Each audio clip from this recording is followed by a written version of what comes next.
together once a week and been able to have this community where we can all just sort of share things with one another, grow together, grow in this optimal health lifestyle that Dr. Anderson talks about. And, and each week it's always good just to sort of really find things that I know for me personally, I sort of deal with, and then as I talk to other people that's on the program or just people in general, it seems like they're struggling as well.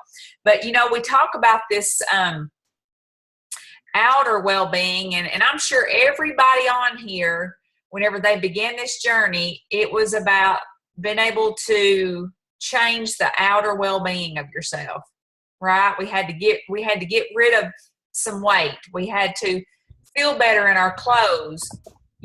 Some of us had more of the health side of, I want to be able to have more energy. I want to be able to sleep better, maybe get off medications. But basically we were looking for change. We were looking so that way we could just feel better. And so as we talk about this outer being, this outer well-being, and I sort of wanted to ask this to the whole group is, whenever you decided to change this outer person through our program and the structure of it, did you ever consider that there would be change with the inner being? Not in the beginning.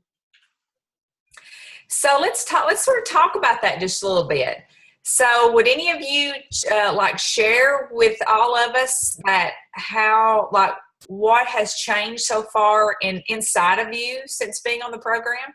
Maybe how your life was prior and how your life is today. I'll go ahead and start. I was someone who basically got on the program, but it was hard to come out and really speak of the inner stuff. But I learned to speak about that once I started feeling and liking what I seen on the outside. But I was a little bit insecure with myself. Insecure, meaning that I was really a lot into the comparing, the judge myself. I was harder on myself than I was anybody else. But yet at the same time, I felt a lot of frustration because the frustration that I had was something that I couldn't find an answer to. I just thought it had to be, I don't know, positive and happy and put on a face as if you are, this happy person on the inside, but the inside I was not. And then not long after getting on the program, it's like a switch sort of flipped, and I had this confidence in feeling good about me again, physically, feeling attractive, feeling confident, feeling in a way that it just took a lot of pressure off. It made it easier, so I wasn't having to wear myself out mentally. And I never dreamed that it was going to produce this extra energy in my life to be more positive, to be more happier, and it be more of a true, authentic place. So then as that started changing, then I got hungered for wanting to know more about my own struggles today. It's been 11 years still on the program, but I still struggle. I still have things that creep in. And there again, the key is not really beating yourself up over it. It's just asking the why questions. So the why questions is being able to go inside yourself and find out what's going on, so that way the balance of this healthy physical and healthy mental body can be totally in balance. So that was my story. So does anybody else have something that they can sort of share with the group? I feel like mine was more like, I've become more mindful of everything. Like, you start out being more mindful of what you're eating and what you're doing and why you're doing it. And you start seeing that change, and it starts making you, I don't know, you start seeing other doorways open of a healthier mind. Mm-hmm. And I mean, even like, I was the type that I always felt, like if somebody was picking on somebody, that like somebody was like bad mouthing one of my friends or picking on them, I was the one to step in and be like, you ain't doing that. Like I was always the, not really the bully, but the one that was standing up for the friend. That was just who I was. You And hurt. yeah, like I was like, if we have to fight, we'll fight. Like that's who I was. And y'all wouldn't know that now, but it was because that was before Take Shape for Life.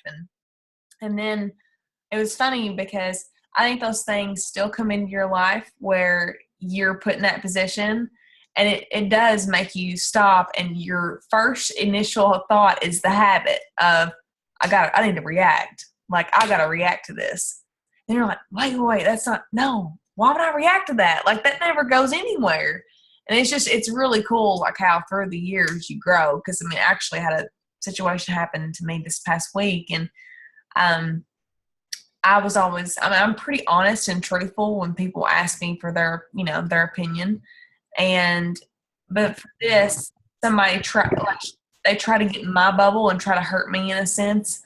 And I was easily like more higher above than they were of thinking.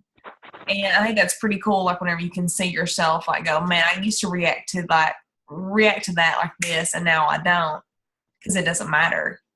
It's cool to see like how starting off from being more mindful about eating translates into being more mindful with everything.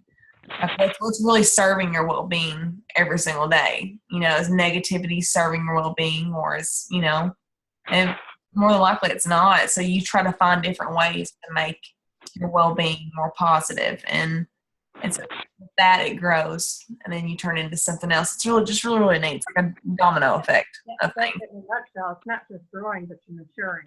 Yeah.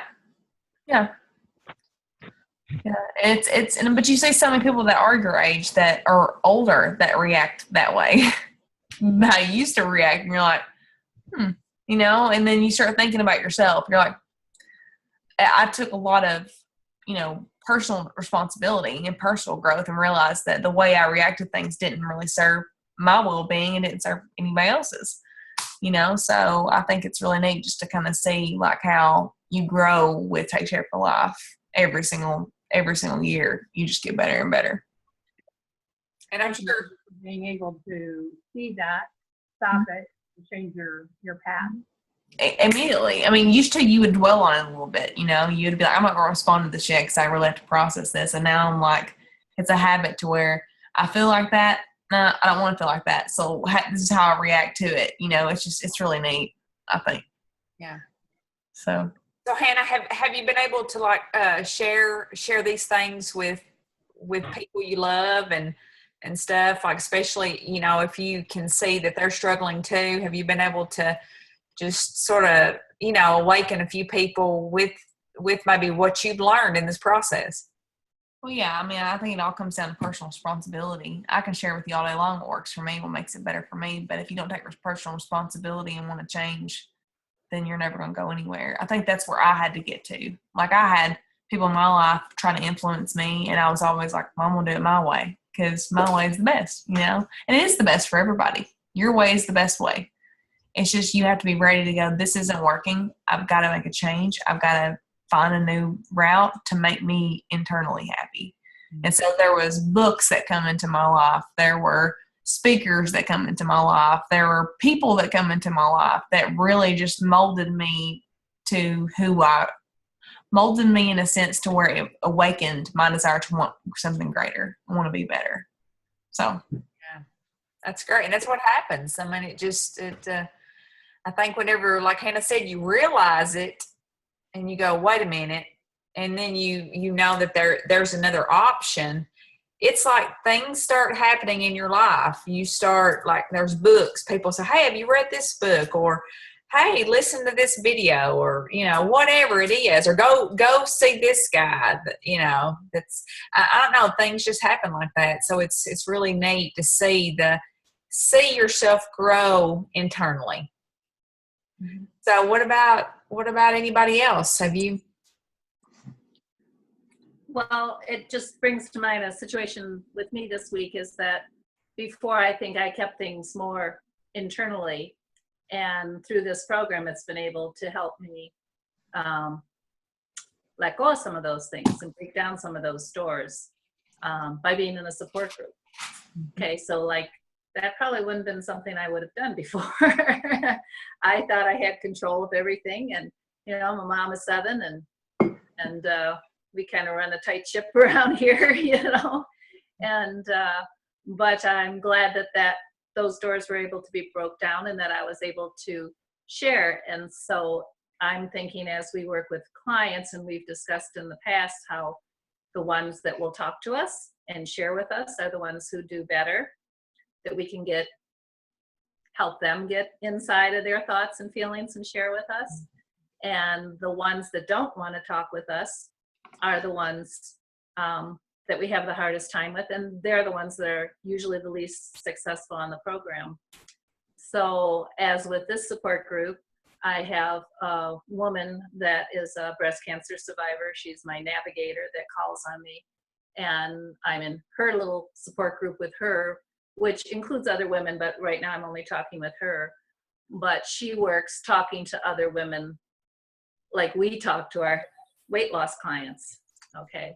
And we were comparing and talk, because I was telling her about that, and I was telling her how we have such a hard time with some of our clients that don't want to respond to us, and we call them and everything. And she said, well, that's exactly the same way within this other support group, that those women who want to not talk about it and hide from the public, don't want to share the story, have the hardest time. And so I'm glad that I had this prior experience, because now I'm pretty open about everything that goes with me.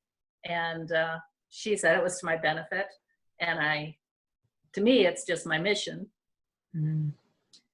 But yeah, so that's it.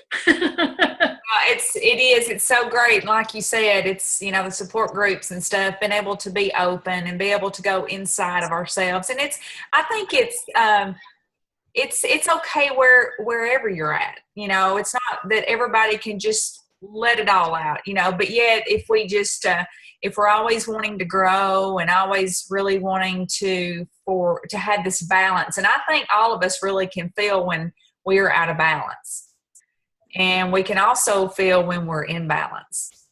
And so whenever we're out of balance, sometimes I think it's so easy to really want to look outside of our world and say, well, if that could be better, or if that wasn't that way, or that, but being able to go inside yourself and sit down with those feelings and being able to talk about those feelings, because they're real feelings. And it's part of your inner well-being that's just going to it's going to help. It's like, even though things may be in a very stressful situation at that current time, it takes some pressure off of you mentally, where you can at least find some kind of calm within the storm. So if you've got a storm within a storm, that's really what sometimes we're not clear about, making decisions, or just clear about a lot of things. So it's like, there again, if we're always working with the inside, we can be able to sometimes find, or most of the time, find that peace that brings that balance.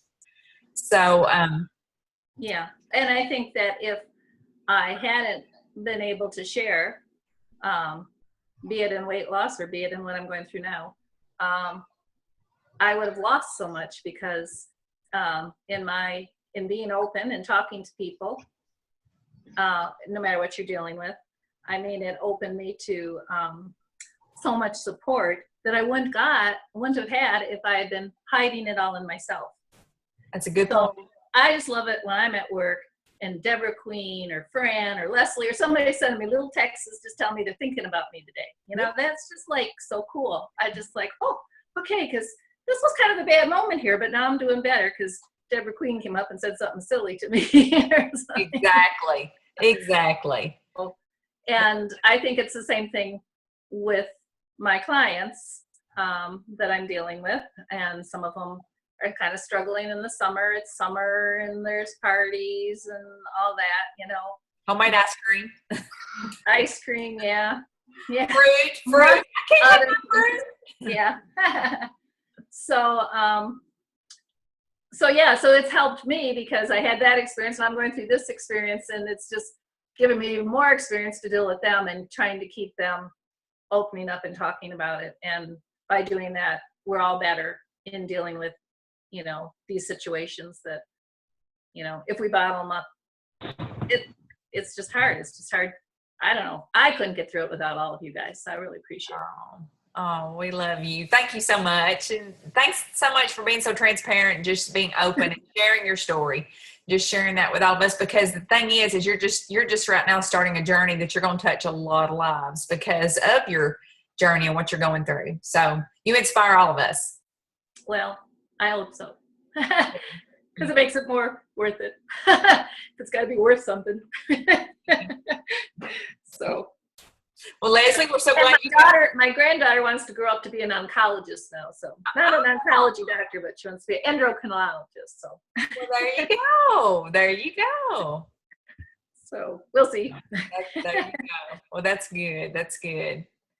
But anyway, Leslie, we're so glad to have you too. And we were talking about, this outer well-being, how Buddy, that all of us really desired that in the beginning. And then all of a sudden we started seeing this outer body change and how excited we got. And but a lot of times, and I'd say probably 99.9% of the people that's done the program never really thought we were going to be tapping into this inner well-being. There's something inside of us that's changing. And so I've asked everyone, if they just remember how it was before and then how it was with the weight, but then it's like how you were in your inner being before the program and how you are now. So if you could, if you want to take a little time to think on that, because I know Deborah Queen, she's got probably I know she's got a story too. So, and I know we'd all love to hear hers. I know when I was bigger, I started fading into the wall. I think I've said that before. And I just got to the point where I just didn't talk.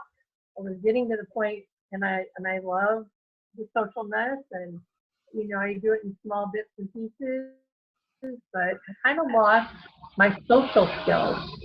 So this has kind of brought me back to talking again, listening again,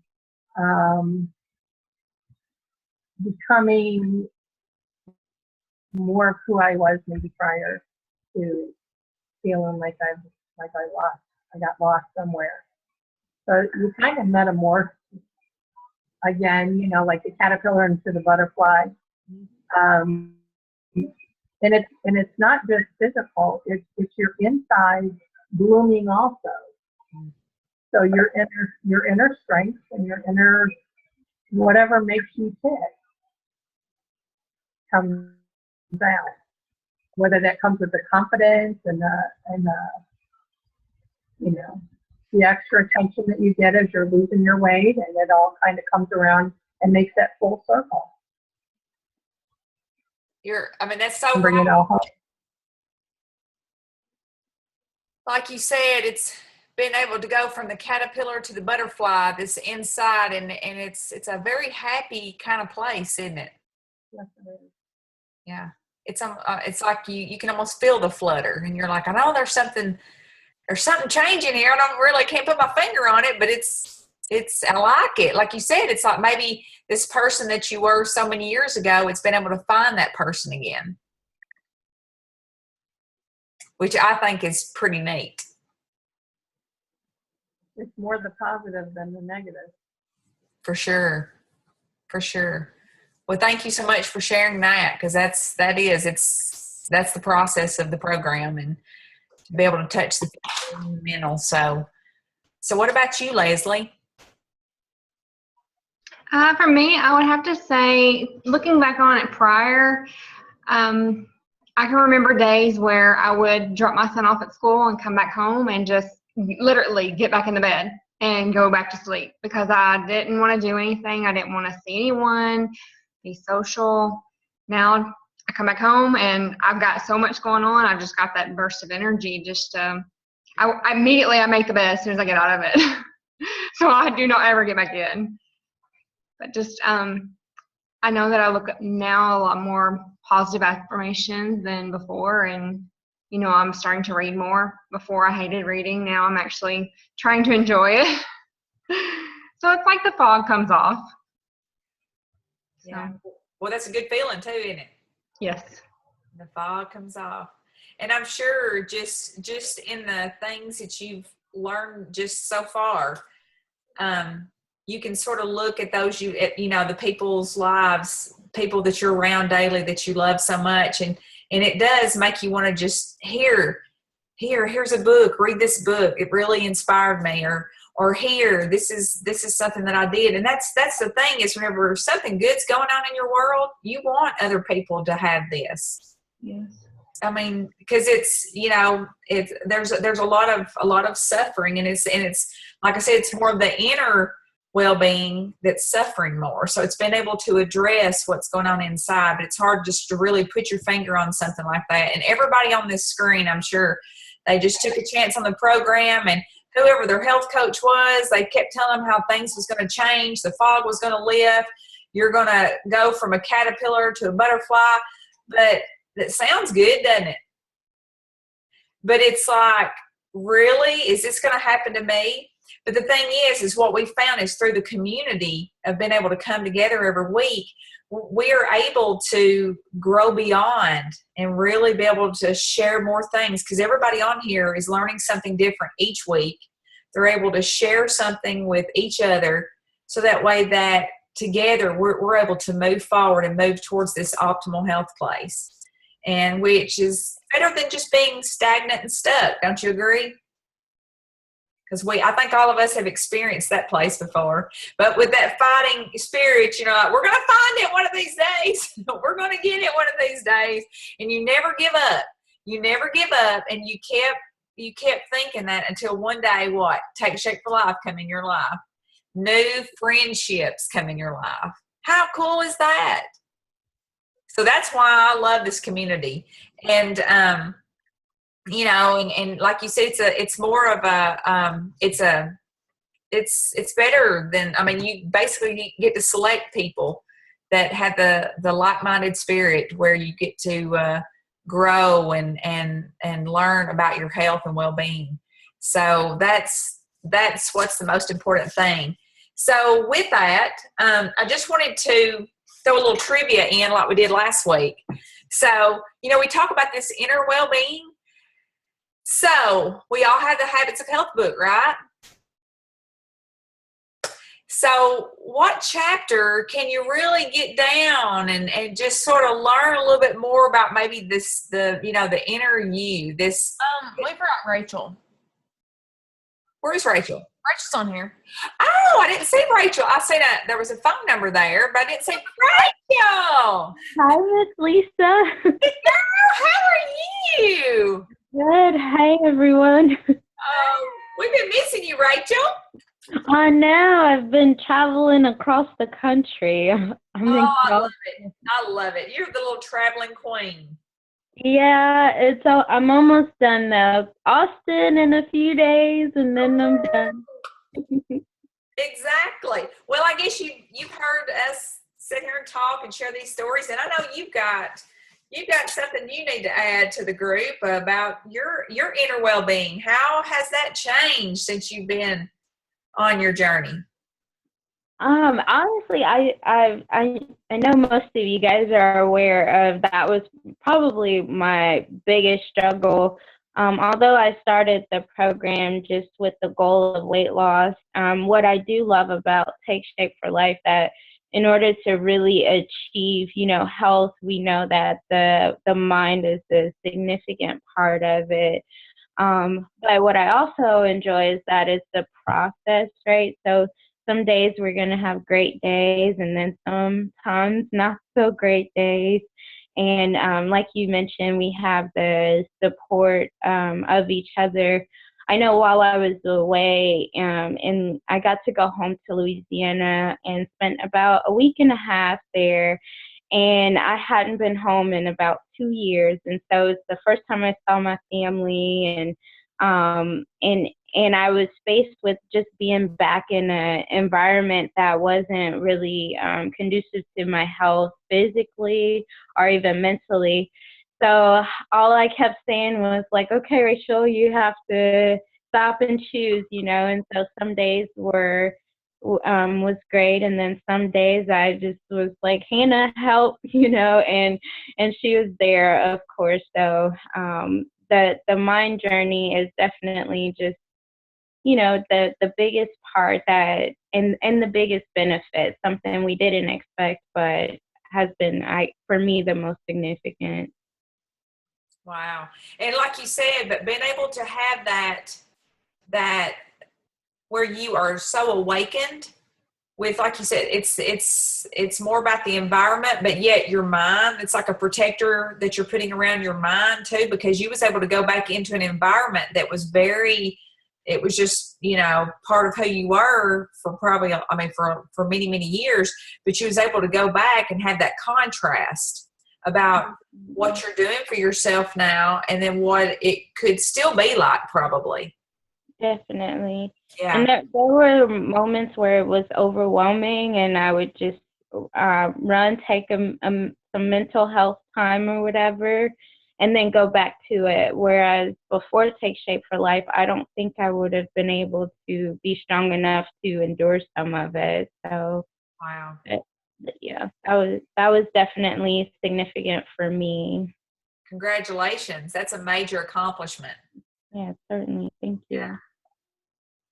Well, thank you so much, Rachel, for sharing your story too. So, I think it's pretty neat. There again, like I said, we've got the Habits of Health book, and we've got Dr. Anderson that's telling us all these things that we're taking time each week to sit around as a group and discuss and get ideas and stuff. So, most of everybody on here knows about the health assessment that we can take, and this health assessment is sort of like an eye opener. It just awakens you to go, oh wow! But and it even covers the inner you. And so, the chapter, I'm gonna throw it out there. What chapter? Can you find this? You're on mute. You talk about chapter 18?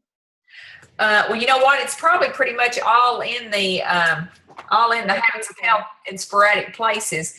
Where I found the well-being, the health assessment was in chapter 5, and chapter 5, basically the chapter is preparing for the journey. It's like being able to know exactly what, where am I at now? What's my current reality? And, our current reality, we all knew physically we had an issue there. But on page 41, there's the part, the section there on the inner you. And there at the top, Deborah, read that first little paragraph up there under the inner you. Today's chaotic schedules leave us with too much stress, too little time, too little sleep, and not enough fun. We're just enjoying ourselves like we used to. Many people shrug it off, but medical science is beginning to understand that the impact of our emotional life is on our health and on our longevity. Okay. So there's no fun in life anymore much. It's like people's lives are very chaotic, but a lot of the chaos is what's going on inside of themselves.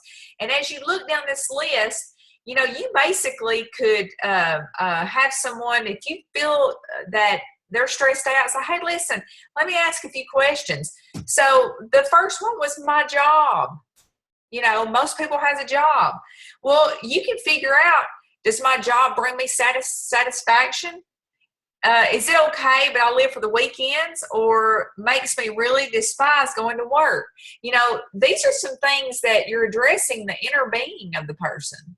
Being able to find out about what's going on. But there again, we might go, oh yeah, I love my job. And then you may see someone that as you're talking to them, they might say, oh, thank goodness it's Friday. Or, like, I'm so glad it's the weekend, or something, but there again, it's like really getting true with ourselves. At work, I find myself getting upset. How many times can we be at our jobs and find ourselves getting upset? Or even being not at our jobs, spending time with our family for a week and a half and getting upset. You got to really look, you got to go deep. And then My commute to work, some people's traveling back and forth to their jobs, having to spend a long time in their car, getting true about that. When I get home from work, what's that like? Is it chaos? Do I take some time to relax and work on my spiritual being? I mean, that's important for inner well-being. The last time I had a really good laugh. How long has it been since you laughed? Laughter really makes you feel good. Even if it's for a few seconds. It's all good. I have how many close personal friends? I consider everybody on here a very close personal friend of mine. Thank you. I appreciate that. I've heard that if you have 2 friends, you're doing very good in life. But if you have a handful of friends, you've hit the lottery. So I feel like I've hit the lottery. Thank you. I would describe my marriage or significant relationship as what? What's that like? Is it good and balanced? Is it feeding your inner being? I get together with a group of friends for fun and companionship. This is what we're doing tonight. We're getting together with a group of friends for fun and companionship and growing and learning. My experience with pets is best described as, how do I treat my pets? I sleep how good do I sleep? Do I sleep good at night? Once I fall asleep, what's happening then? Am I tossing and turning or do I wake up? What? I wake up, how do I feel when I wake up? So that's just touching on the inner being. So it sounds like everybody on here has had a transformation, not just physically, but inside. And that's where it really comes together. It's like, to me, the best part of what Take Shape for Life has been able to offer us. So does anybody want to share anything before there's a video I'm gonna share that I think it's touching on what we've talked about tonight. But is there anything else about this inner wellness that anybody would like to share? Has this been helpful? Yeah. And so I'm going to share this little video right quick. And like I said, I think it's going to touch it. I love being able to have a visual where you can understand a little bit more about our inner mind and the depth of who we are. So let me pull this up. I like how you grab things out of the book and you bring them home and then we discuss them, because it's a nice, you forget about bits and pieces sometimes in the whole puzzle. So it's nice to bring those little pieces back home. Yeah, it is. There's so much inside this that it's, I mean, how many times I go back and I'm like, oh, wow, that's something that I forgot, or, whatever. So, but there again, it's, if we get serious about ourselves and our own wellness, I think there's enough stuff there to keep you hungry and thirsting for a long time, don't you? Okay, ladies, so here we go. In our busy world, we often view our emotions as roadblocks. Problems. Are y'all just seeing a black screen? Okay.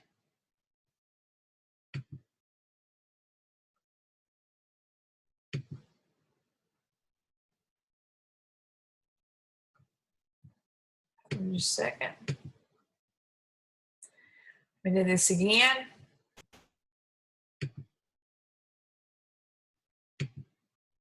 Whoops. I think I mashed the wrong thing.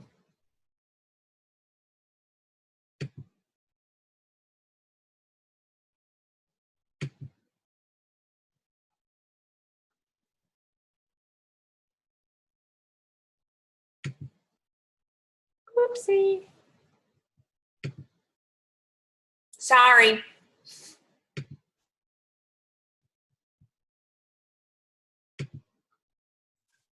I'm glad you're doing it. Okay, so I've hit share screen. Okay, can everybody see this? Okay, you seeing that, but it's black. Why is it doing that, I wonder? It showed it a second ago, and then We often view our emotions But as see, it's showing roadblocks, I'm not seeing problems the, that require fixing, or annoying distractions that we wish we could just simply turn off. Yet each year we watch mental health struggles like anxiety and depression Whoopsie. increase in high volume. So is our strategy of attempting to fix or avoid our emotions really helping? Or could it be hurting? Think of your internal world as a 10-story building. Within your internal 10-story building is a series of floors, 3 of which are the most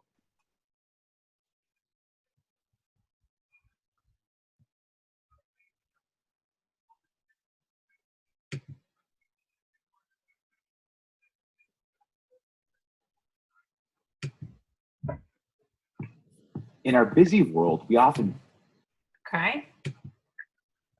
Aren't you glad I've got these patients tonight?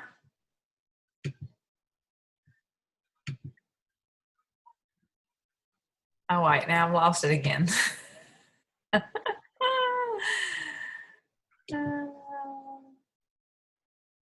Why is a minute? Why is this so difficult for me tonight? Okay, here we go. Wait. Okay, I'll share my screen. And I'm going to click here and here. Let's see. And can y'all see that now? Yeah. Yay! view our emotions as roadblocks. Let me go back. In our busy world, we often view our emotions as roadblocks, problems that require fixing, or annoying distractions that we wish we could just simply turn off. Yet each year we watch mental health struggles like anxiety and depression increase in high volume. So is our strategy of attempting to fix or avoid our emotions really helping? Or could it be hurting? Think of your internal world as a 10-story building. Within your internal 10-story building is a series of floors, 3 of which are most important. The second level is the emotional floor. When you get off on the elevator at the second floor, you enter a quiet, peaceful, and safe place to take a load off. On the second floor, we don't do a whole lot of figuring things out. That's the 10th floor. Instead, we just notice feelings that come up. And when we notice them, we simply process them without analysis or judgment. If we take the elevator up 3 floors, we end up on the 5th floor, our spiritual floor. Everyone's spiritual floor looks different, but this is the place we go when we want to make sense of things with a bigger picture in mind. This floor can be a tremendous resource to many, although sadly for most of us, it's a pretty underdeveloped floor. When it comes to processing emotions, most of us don't spend much time on either of these floors, even though that's where we're meant to first sit with our emotions. Instead, we practically live on the 10th floor, the intellectual floor. The 10th floor is a place we go to figure things out. When we walk into this room, we see a familiar, sterile room full of whiteboards and files. The 10th floor is a place where we go for analysis and critical thinking. But while the 10th floor might be the right place to go for creating a budget or for finding the best alternative route to cutting through a traffic jam, it's often the floor that gets us in the most trouble when it comes to feeling or processing our emotions. You see, emotions were never meant to be processed entirely on the 10th floor. Feelings don't make sense, so they don't belong on the floor that runs everything through a filter of logic and analysis. When we take emotions like anxiety, sadness, loneliness, or rejection to the 10th floor for processing, the 10th floor ends up trying to fix and figure out these emotions by asking questions that only manage to turn up the feelings rather than comfort them. So what happens if we first feel instead of taking the elevator up to the top floor, and we take a pit stop at the second floor? On the second floor, there's no questions or analysis. There's only nurturing in the form of acceptance and acknowledgement. We let the second floor guide us in processing our feelings. They manage to slowly turn down a notch rather than amplify. If we make the second floor the place we first go with our emotions, we don't even have to visit for too long to feel the calming effects. After a short pit stop of deep breaths and acknowledgement, we're then ready to get back to life, feeling lighter and calmer and at peace with our feelings. At this point, we can even send those feelings back up the elevator for pit stops on the 5th and 10th floor to finish out our processing. Because while understanding our emotions is important, it will never be an effective endeavor unless we first take the time necessary to first accept and feel our feelings. So next time you feel, don't run from it. Don't send it up to the 10th floor for processing. Instead, take a moment to spend time on the 2nd floor with it. Do it and watch everything change. Wasn't that good? Yeah. I love that. I don't know how many times I went to the 10th floor. I live there. And then you're more stressed out and then you gotta scream at your husband and your kids and so. But it is all of it's a process, and also all of it's just a learning curve, and learning a few skill sets, emotional intelligence, things like that. So, but anyway, I just want to thank everybody for being on. I think this has been good. Hopefully you got something from it. I know I have. And there again, it's as we grow and the things you learn, please share. Please share with our Support for Life group. Share with us each week on here, so that way that we can share the tips with one another, so that way we can all move forward. So, but I hope everything goes well for everybody for the rest of the week. But we will meet next Tuesday before we go to convention. And just sort of make sure everybody's got their bags packed and all their stuff ready to go. Their notepads and pencils. Get ready to take some notes. But anyway, thanks so much for all of your time, and everybody have a good night's rest. And then we'll see you next week if we don't talk before then. Okay. All right. Well, thanks so much, ladies. Bye.